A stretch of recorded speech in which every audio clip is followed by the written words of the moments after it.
Halo guys, welcome back to my channel. Kali ini aku akan membahas sebuah cerita yang berjudul Maleficent. Ini adalah cerita putri tidur, yaitu Putri Aurora yang dibungkus dalam cerita yang berbeda. Mari kita simak ceritanya. Film ini menceritakan tentang seorang peri bernama Maleficent yang tinggal di sebuah hutan yang diberi nama Moors. Kebanyakan makhluk yang tinggal di Moors adalah makhluk yang tidak akan pernah kita jumpai di kehidupan ini. Seperti halnya manusia, para makhluk di sana juga melakukan aktivitas bermain dan sebagainya. Maleficent adalah seorang yang mulanya digambarkan sebagai peri kecil periang. Banyak makhluk di sana yang menyukainya. Ia juga memiliki sayap besar yang menjadi ciri khasnya. Pagi itu adalah pagi yang cerah, namun pencuri kecil membuat Maleficent harus membujuknya agar mengembalikan barang curiannya. Itu adalah pertama kalinya Maleficent kecil bertemu dengan seorang manusia. You're just a girl. I'm Maleficent. Seorang peri tidak menyukai besi. Ia akan terbakar jika bersentuhan dengan besi. Pencuri kecil yang ternyata bernama Stephen setelah mengetahui itu langsung membuang cincin yang awalnya ia pakai. Tindakan dari Stephen membuat Maleficent bertanya-tanya, apakah manusia tidak seburuk itu? Sejak saat itu, mereka sering menghabiskan waktu untuk bermain-main bersama. Persahabatan yang terlihat indah perlahan berubah menjadi cinta. Maleficent jatuh hati pada Stephen. Di hari ulang tahun Maleficent yang ke-16, Stephen memberikan hadiah ciuman yang katanya itu adalah ciuman cinta sejati. Namun apakah ciuman cinta sejati itu ada? Came back. Beberapa tahun kemudian, Maleficent sudah tumbuh menjadi dewasa, menjadi peri terkuat yang bisa melindungi kerajaan Moors.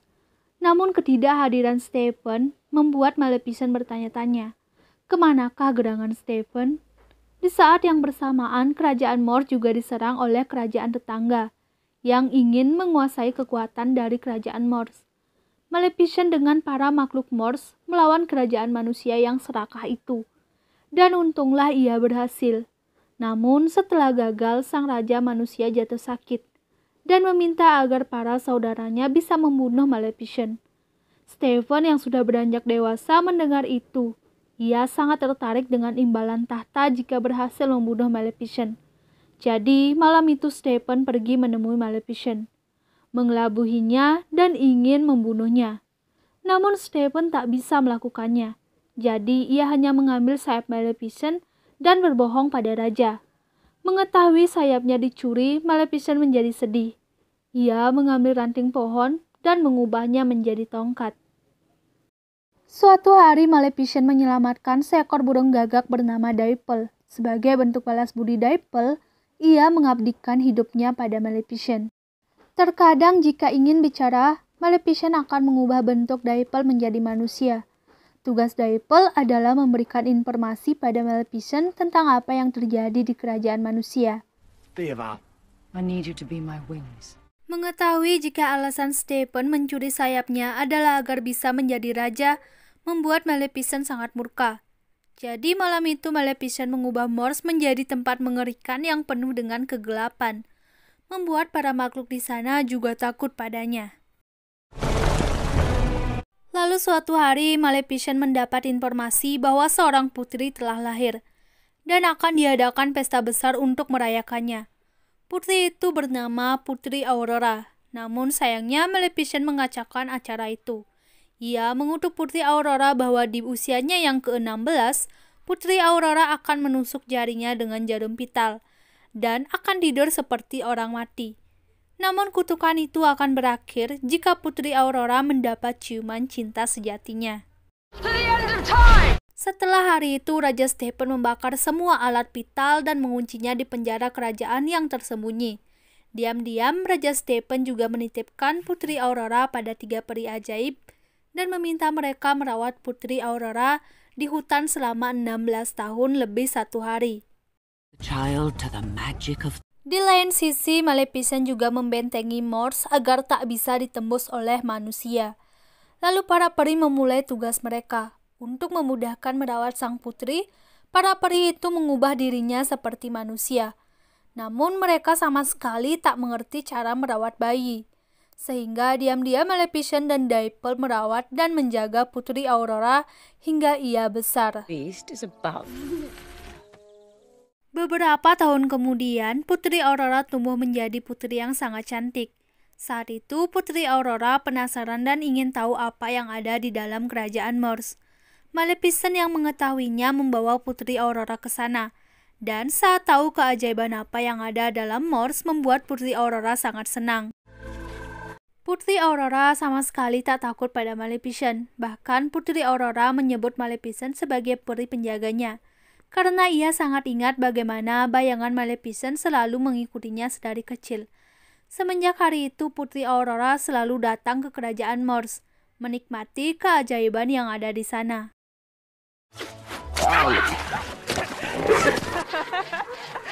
Maleficent yang mulai luluh akan kebaikan Putri Aurora perlahan membuat dendamnya memudar. Ia tahu telah membuat kesalahan dengan mengutuk putri yang tak bersalah. Maleficent berusaha mencabut kutukan itu, namun tak bisa. Di lain sisi, Raja terlarut akan dendamnya, mencoba melakukan segala hal agar bisa mengalahkan Maleficent. Suatu ketika, Aurora sangat ingin tinggal di kerajaan Morse. Maleficent pun menyetujuinya. Keinginan Aurora membuatnya tak sengaja bertemu dengan seorang pangeran bernama Philip. Pada pandangan pertama, mereka terlihat saling jatuh cinta. Dapple yang melihat itu mengatakan bahwa mungkin Pangeran Philip bisa menghancurkan kutukannya. Mendengar hal itu, Maleficent pun menjelaskan, tidak ada yang namanya ciuman cinta sejati.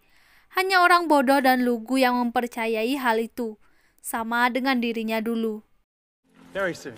The spell. There is no such. Lalu cerita berganti di mana saat Aurora ingin meminta izin pada para peri agar ia bisa tinggal di Morse bersama Maleficent. Namun para peri ceroboh itu malah keceplosan saat bicara, sehingga Putri Aurora tahu jika ia adalah putri dari Raja Stephen. Kenyataan pahit yang lainnya, ia juga tahu ternyata orang yang mengutuknya adalah Maleficent, sang ibu peri penjaganya.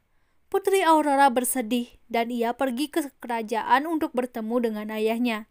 Namun tak sesuai dugaannya, ayahnya ternyata lebih mementingkan ambisinya untuk membunuh Maleficent daripada menyambut kedatangannya. Lock her up.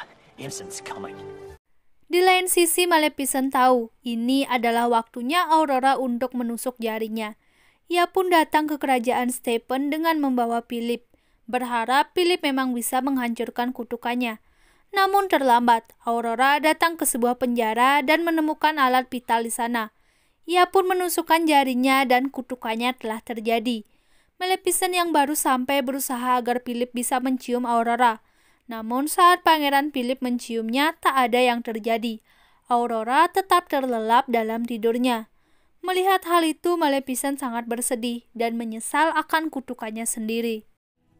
In hatred. Maleficent pun mencium Aurora untuk terakhir kalinya, dan itulah ciuman cinta sejati. Ciuman dari seorang ibu yang sangat menyayangi anaknya. Putri Aurora pun terbangun dan memaafkan Maleficent. No true love. Namun, saat mereka ingin keluar dari kerajaan itu, Maleficent malah diserang. Di saat yang sangat terdesak, Putri Aurora menemukan sayap Maleficent dan langsung membebaskan sayap itu. Sehingga Maleficent kini telah bangkit menjadi peri bersayap lagi. Dengan segala kekuatan yang dimiliki, akhirnya Maleficent bisa mengalahkan Raja Stephen yang serakah. Semenjak saat itulah kerajaan Morse kembali menjadi kerajaan seperti sedia kala. Kini kerajaan Morse dan kerajaan manusia telah berdamai. Semua makhluk bahagia akan hal itu. Apakah kisah ini adalah kisah yang sebenarnya? Tentunya aku akan menceritakan kisahku yang lainnya. Dalam film ini kita bisa belajar bahwa tidak semua ibu tiri itu jahat dan tidak semua ayah kandung itu baik. Jadi mari kita semua mengayomi orang tua kita.